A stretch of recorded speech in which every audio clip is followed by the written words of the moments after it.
अस्सलाम वालेकुम दोस्तों, की हाल है? तबीयत से ठीक है। मैं उम्मीद करता तुसी सारे दोस्त ठीक ठाक होगे। अच्छा, अज तुहानू असीं विखाउंदे पे हैं जी दलिया पकाउण दा तरीका। अज साडे कोल दलिया दियां दो देगां पकदियां पईयां वा। साडे इलाके च बड़े राजा साहब मशहूर आ ते तुसी बड़ी बड़ी जगह ते दलिया भी खादा होगा, असीं भी खादा वा। बहरहाल तुसी इस तरीके नाल जिद्दन दलिया पकाओगे ना उदन तुसी याद करोगे। बहुत ही अच्छा तरीका, सानू बहुत इन्हां दा दलिया पसंद आउंदा वा। इत्थों दे लोग भी बड़ा पसंद करदे इन्हां दा दलिया। ते अज असीं तुहानू उन्हां दी मूंह ज़बानी पुछांगे भी ओ केड़े तरीके नाल पकाउंदे दलिया। अस्सलाम वालेकुम चाचू जी।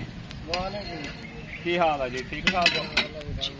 अच्छा जी, दलिए का तरीका साडे नाज़रीन नू दसो, की तरीका कार है जी दलिया पकाउण दा? सर तरीका वारदात ये है जी, 1 किलो दलिया नू 5 किलो पानी लगता है।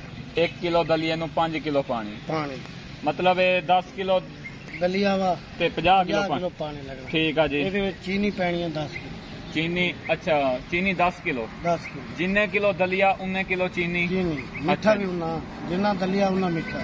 अच्छा, पानी 50 किलो 50 किलो 4 किलो घ्यो। 4 किलो घ्यो। हाँ, अच्छा, ਤੇ ਜਦੋਂ ਪਾਣੀ ਉਬਲ ਆਵੇ ਦਲੀਆ ਪਾ ਦੇਣਾ। ठीक है जी। ਦਲੀਆ ਜਦੋਂ ਸੰਘਣਾ ਹੋ ਜਾਵੇ ਚੀਨੀ ਪਾ ਦੇਣੀ ਆ। ਚੀਨੀ ਤੋਂ ਬਾਅਦ ਘਿਓ ਪਾਉਣਾ। चीनी तो बाद क्यों पाना वा? ਹਾਂਜੀ, ਉਹ ਤੁਹਾਨੂੰ ਆਪਣੇ ਆਪ ਦੱਸ ਦੇਗਾ ਕਿ ਵੀ ਮੈਂ ਇੰਨੀ ਇੱਕ ਜਾਨ ਜਾਂ ठीक ਇੱਥੇ ਆ ਕੇ ਮੈਨੂੰ ਲਾ ਲੈਣਾ ਤੁਸੀਂ। ठीक है जी। ਤੇ ਇਹਦਾ ਬਿਹਤਰੀਨ ਤਰੀਕਾ ਵਾਰਦਾ ਜਦੋਂ ਲਾਉਣ ਤੇ ਆਵੇ ਨਾ, हाँ जी, हाँ जी। ਇਹਦੇ ਵਿੱਚ ਜੋ ਕੁਝ ਪਾਉਣਾ ਹੋਵੇ ਮੇਵੇ ਗਿਰੀ ਸੌਗੀ ਉਹ ਸਾਨੂੰ ਦੱਸੋ ਨਾ ਕੀ ਪਾਈਦਾ ਇਹਦੇ ਵਿੱਚ? ਬਦਾਮ ਵੀ ਪਾ ਲਈਦੇ ਆ, ਗਿਰੀ ਵੀ ਪਾ ਕਿੰਨੀ ਲਈਦੇ। ਬਦਾਮ ਪੈਂਦੇ? 10 ਕਿਲੋ ਇਹਦੇ 10 ਵਿੱਚ? ਕਿਲੋ ਦੇ ਵਿੱਚ ਕਿਲੋ ਬਦਾਮ ਪੈਂਦਾ। ਕਿਲੋ ਬਦਾਮ। ਹਾਂ, ਅੱਧਾ ਅੱਛਾ, ਕਿਲੋ ਮੇਵਾ ਪੈਂਦਾ। ਮੇਵਾ ਕਿੰਨਾ ਪੈਂਦਾ ਇਹਦੇ ਵਿੱਚ? ਕਿਲੋ ਮੇਵਾ ਪੈਂਦਾ, ਕਿਲੋ ਕਿਲੋ ਗਰੀ ਪੈਂਦੀ। ਕਿਲੋ ਗਰੀ ਪੈਂਦੀ ਆ।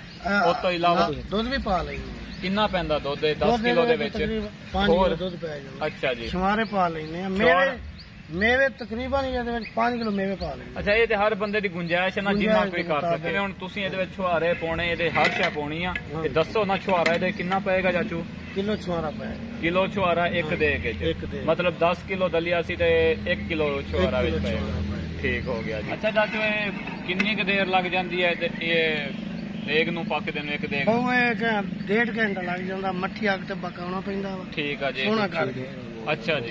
ਇਹਨੂੰ ਜਦੋਂ ਲਜ਼ੀਜ਼ ਖਾਣਾ ਪੀਣਾ ਠੰਡਾ ਕਰਕੇ ਫਰਿੱਜ ਰੱਖ ਕੇ ਖਾਓ। ਠੀਕ ਆ। ਖੋਏ ਤੋਂ ਹੀ ਬਹੁਤ ਸਵਾਦ ਹੈ। ਅੱਛਾ, ਜ਼ਬਰਦਸਤ, ਮਾਸ਼ਾਅੱਲਾ। ਇਹ ਬਹੁਤ ਆਲਾ ਸ਼ੈ ਆ। ਅੱਛਾ ਜੀ, ਠੀਕ ਆ। ਬਹੁਤ ਅੱਛੀ गिज़ा है। ਸਾਡੀ ਅਗਰ ਵੀਡੀਓ ਤੁਹਾਨੂੰ ਪਸੰਦ ਆਈ ਹੋਵੇ ਤੇ ਸਾਡੇ ਚੈਨਲ ਨੂੰ ਸਬਸਕ੍ਰਾਈਬ ਕਰਿਓ। ਬਹੁਤ ਸ਼ੁਕਰੀਆ। अस्सलाम वालेकुम।